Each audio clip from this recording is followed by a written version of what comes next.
तो hey guys, welcome back. तो आज की मूवी जो मैं एक्सप्लेन करने वाला हूँ उसका नाम है पेनी पिंचर।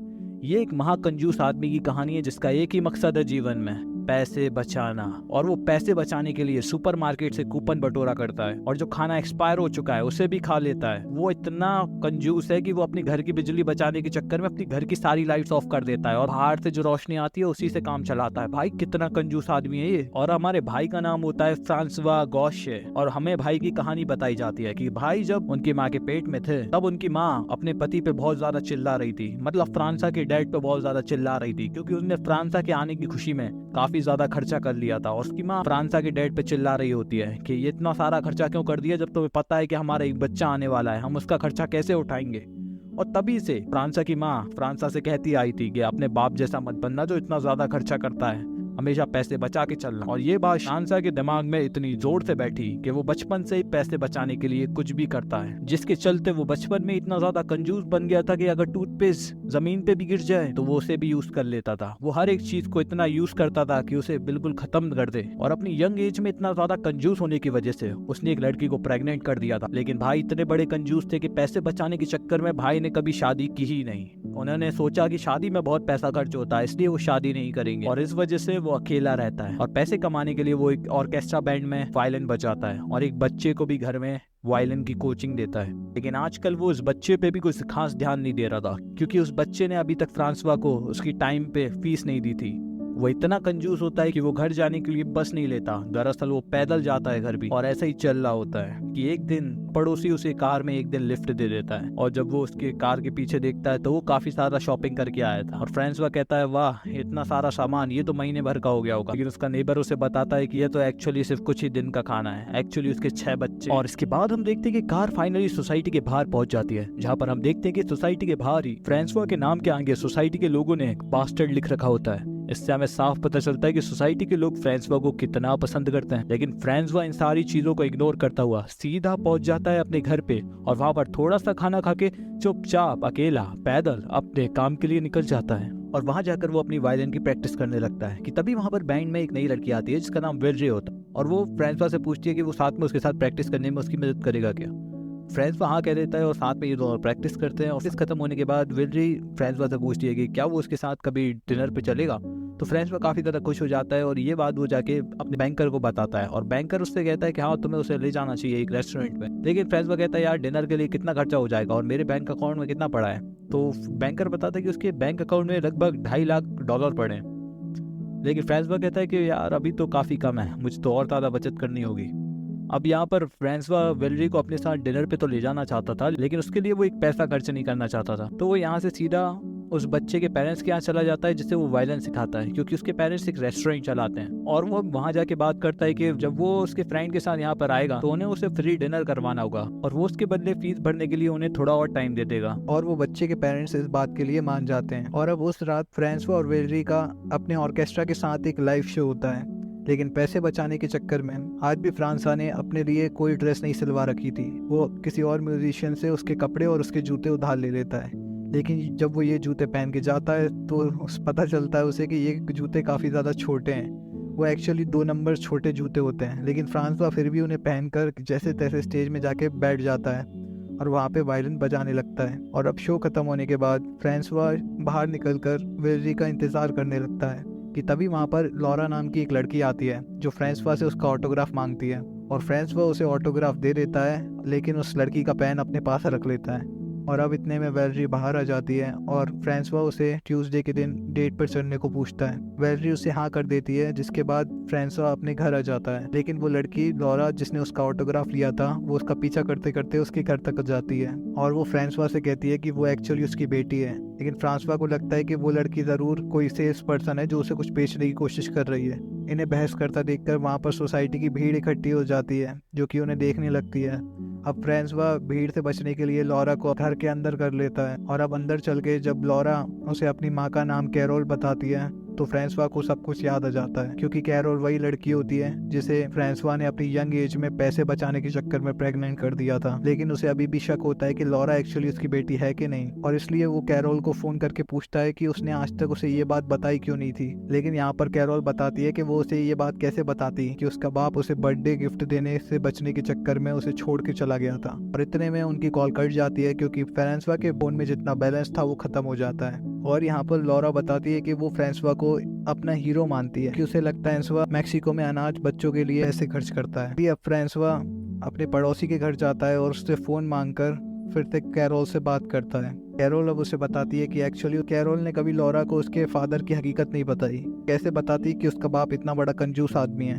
फ्रांसवा जब वापस आके देखता है तो वो जल्दी जल्दी सारी लाइट्स बंद करता है। इसके बाद फ्रांसवा लॉरा से सीधा कह देता है कि वो उसे अपने पास नहीं रख सकता। लेकिन लॉरा जब उससे घर में रहने का किराया पूछती है तो वो उससे $140 हफ्ते का किराया बोलता है, लेकर वो उसे अपने घर में रुकने देता है। लॉरा को लगता है कि उसके पिता अपने अनाथ आश्रम वाले बच्चों के लिए इतने पैसे बचाते रहते हैं। अगले दिन हम देखते हैं कि फ्रांसवा अपने पूरे घर में तरह तरह के नोट्स लगा देता है कि लॉरा को उस घर में रहने के लिए सारे नियम कायदे कानून पता हो, कि वो रोज नहीं नहा सकती और गर्म पानी का इस्तेमाल भी नहीं कर सकती, वगैरह वगैरह। और अब यहाँ पर फ्रांसवा अपने बैंकर के पास जाता है और उसे अपनी बेटी के बारे में बताता है। उसे लगता है कि लॉरा उसके पैसों पे हक जताने के लिए आई है। लेकिन यहाँ पर वो बैंकर उसे बताता है कि हो सकता है कि सिर्फ अपने पिता को देखने आई हो। घर आकर फ्रांसवा लॉरा को बताता है कि वो एक्चुअली आज घर से बाहर जाएगा। ये सुनकर लॉरा उसका लुक बदलने के लिए उसे अलमारी के सामने ले आती है। लेकिन जब वो अलमारी खोलकर देखती है तो उसमें एक पुरानी टी शर्ट के अलावा कुछ नहीं होता।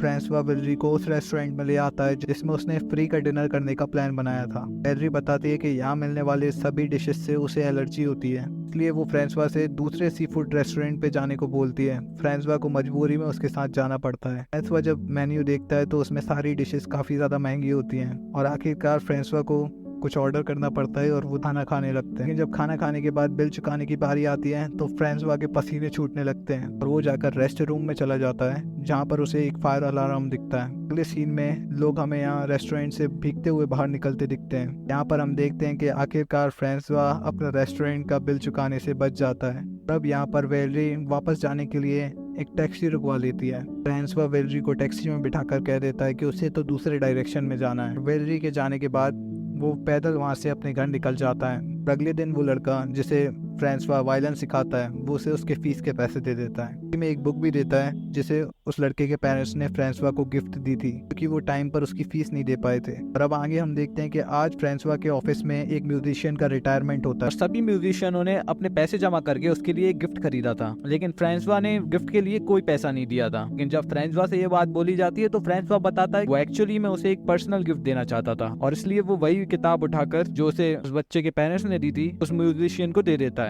और म्यूजिशियन काफी खुश होकर वो किताब खोल कर देखता है, लेकिन जब वो किताब में देखता है तो उसमें एक थैंक यू नोट लिखा होता है जो कि उस बच्चे के पेरेंट्स ने फ्रांसवा के लिए लिखा होता है, जिसे पढ़कर म्यूजिशियन और बाकी सारे लोग समझ जाते हैं कि वो उनका बेवकूफ बना रहा है। अब यहाँ पर सभी लोग समझ जाते हैं कि फ्रांसवा पैसे बचाने के लिए उन्हें बेवकूफ बना रहा था और यहाँ पर फ्रांसवा बेइज्जत होकर घर आ जाता है। और अब रात को सोसाइटी के सारे लोग सोसाइटी की मीटिंग के लिए फ्रांसवा के घर आ जाते हैं और वो सभी सोसाइटी के मेंटेनेंस के लिए उससे 3000 यूरो मांगते हैं। लेकिन ये सुनकर फ्रांसवा के पसीने छूटने लगते हैं और वो लिविंग रूम से बाहर निकलकर अपने बैंकर को कॉल लगाता है और उससे इस सिचुएशन से बाहर निकलने के लिए पूछता है। लेकिन तब तक लॉरा सोसाइटी के लोगों को बता देती है कि वो एक्चुअली मैक्सिको के गरीब बच्चों के लिए चैरिटी करता है और ये सुनकर सोसाइटी वाले काफी शर्मिंदा हो जाते हैं और उससे बिना कोई पैसे लिए वहाँ से चले जाते हैं। और यहाँ पर लॉरा फ्रांसवा को बताती है कि सभी सोसाइटी के लोग गरीब बच्चों की मदद करने के लिए उसकी मदद करना चाहते हैं और उनमें से एक पड़ोसी फ्रांसवा को काम पे जाने के लिए अपनी कार दे देता है और उसकी सभी पड़ोसियों की के प्रति जो सोच थी वो भी एकदम बदल चुकी होती है और उसकी सोसाइटी के बाहर जो उसका बोर्ड लगा था जिसके ऊपर उसे गाली लिखी थी वो उस गाली को हटाकर उसके आगे ब्रावो लिख देता है। और अगले दिन फ्रांसवा के बैंड का एक लाइव शो होता है और शो शुरू होने से कुछ समय पहले फ्रांसवा को कुछ याद आता है और वो लॉरा को कॉल लगाता है और वो सुनता है कि घर में काफी ज्यादा शोर हो रहा है। और यहाँ पर लॉरा बताती है कि एक्चुअली उसके पड़ोसी ने जो लोन लिया था वो उसे भर नहीं पाया, इसलिए सारे पड़ोसी और उसके बच्चे उसके घर पे आ गए। फ्रांसवा ये सुन के हिल जाता है और इससे पहले वो कुछ भी कह पाता उसका फोन कट हो जाता है। अब यहाँ पर फ्रांसवा तुरंत घर पे जाना चाहता है, लेकिन अगर वो शो छोड़कर वापस चला जाता है तो शो के सारे पैसे उसे देने पड़ेंगे, और इसलिए वो जल्दी से अपनी सीट पे बैठकर डबल स्पीड से वायलिन बजाने लगता है और बाकी सारे म्यूजिशियन भी उसे फॉलो करने लगते हैं और लाइव शो थोड़ी ही देर में पूरा हो जाता है। लेकिन यहाँ पर बैंड के डायरेक्टर को लगता है कि आज इसकी बेवकूफी की वजह से उसका करियर बर्बाद हो जाएगा, लेकिन शो का होस्ट उसकी तारीफ कर और वो कहता है कि वो एक इनोवेटर है और उसका फ्यूचर काफी ब्राइट है। और इसके बाद वेलरी फ्रांसवा को अपनी कार में बिठाकर जल्दी से उसे घर ले जाती है और घर आकर फ्रांसवा देखता है कि उसके घर की सारी लाइट्स और इलेक्ट्रिकल डिवाइसेस सारे ऑन थे और फ्रांसवा अपने घर के बिल के बारे में सोचकर बेहोश हो जाता है। और जब उसे होश आता है तो वेलरी उसकी देखभाल कर रही होती है और अब मैक्सिको के अनाथ बच्चों की कहानी उसे भी पता चल गई थी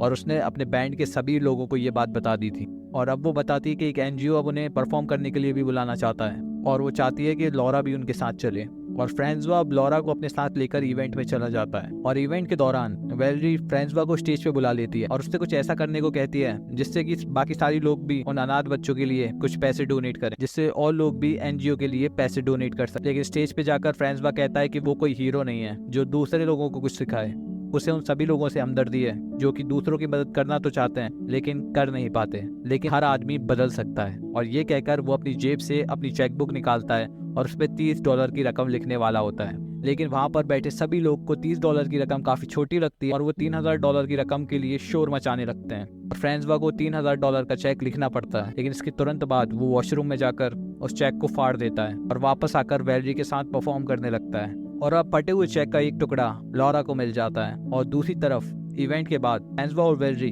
पहली बार एक दूसरे को किस करते हैं और वापस आते समय फ्रांसवा काफी खुश होता है, लेकिन लॉरा काफी ज्यादा डिसअपॉइंट हो गई थी क्योंकि आज लॉरा को फ्रांसवा की असलियत मालूम पड़ गई थी कि वो किसी बच्चे के लिए कोई पैसे डोनेट नहीं करता। और घर आकर लॉरा उससे कहती है कि उसे रूम का किराया देने के लिए काम पे जाना होगा। और अब फ्रांसवा को लॉरा के रूम में ड्राइंग मिलती है जिसे लॉरा ने अपने बचपन में बनाई थी और अभी तक संभाल के रखी थी। और उस ड्राइंग को देखकर लगता है कि लॉरा ने फ्रांसवा को हमेशा अपना हीरो माना था। और अब यहाँ पर फ्रांसवा लॉरा के पीछे हॉस्पिटल जाता है जहाँ पर लॉरा की मदर कॉरेल उसे बताती है कि पिछले 1 साल से लॉरा एक किडनी के सहारे जी रही थी और इस समय उसे किडनी ट्रांसप्लांट की जरूरत थी, लेकिन लॉरा का ब्लड ग्रुप काफी रेयर होता है जिसकी वजह से उन्हें डोनर नहीं मिल पा रहा था। और ये सब सुनकर फ्रांसवा लॉरा से बिना कुछ बोले वहां से वापस चला जाता है और 2 दिन बाद फ्रांसवा लॉरा से मिलने हॉस्पिटल आता है और उससे बात करने की कोशिश करता है, लेकिन लॉरा उससे बात नहीं करना चाहती क्योंकि उसने जैसा अपने फादर के बारे में सोचा था फ्रांसवा बिल्कुल उससे उल्टा है। लेकिन यहाँ पर वो लॉरा से कहता है कि उसे नहीं पता कि वो बचपन से ऐसा क्यों है, वो आज तक अपनी सादत से नहीं लड़ पाया और शायद इसलिए वो आज तक अकेला है। और ये सब बोलकर फ्रांसवा काफी ज्यादा इमोशनल हो जाता है और उसकी आंखों से आंसू आने लगते हैं और इसके बाद वो बाहर जाने लगता है। तभी लॉरा की मदर कैरोल आकर लॉरा को बताती है कि फ्रांसवा ने 2 दिन पहले ही किडनी ट्रांसप्लांट के लिए अपना सैंपल दे दिया था। और अब ये सुनने के बाद लॉरा का दिल भी पिघल जाता है और वो बाहर जाकर फ्रांसवा को पापा कहकर पुकारती है। और अब फ्रांसवा पीछे मुड़कर देखता है और अब दोनों ही नम आंखों के साथ एक दूसरे के गले लग जाते हैं। और इसके बाद दिखाया जाता है कि लॉरा का किडनी का ऑपरेशन सक्सेसफुल हो जाता है और फ्रांसवा अपनी बेटी को बचा लेता है। और आगे अब हम देखते हैं कि फ्रांसवा और वेलरी आपस में अपने बैंड के साथ परफॉर्म कर रहे होते हैं। उनकी रिलेशनशिप भी काफी आगे बढ़ चुकी होती है और अब फ्रांसवा मैक्सिको के अनाथ बच्चों के लिए सचमुच मदद करता है और दूसरे लोगों को भी पैसे डोनेट करने के लिए इनकरेज करता है। लेकिन आज भी उसकी पैसे बचाने की आदत नहीं छूटी, वो आज भी एक एक पैसे बचाने की पूरी कोशिश करता है। यहीं पर हो जाता है मूवी का दी एंड। और इसी के साथ मिलते हैं अगली वीडियो में। जब तक के लिए इस मूवी को अपने कंजूस दोस्तों के साथ शेयर करना मत भूलना। धन्यवाद।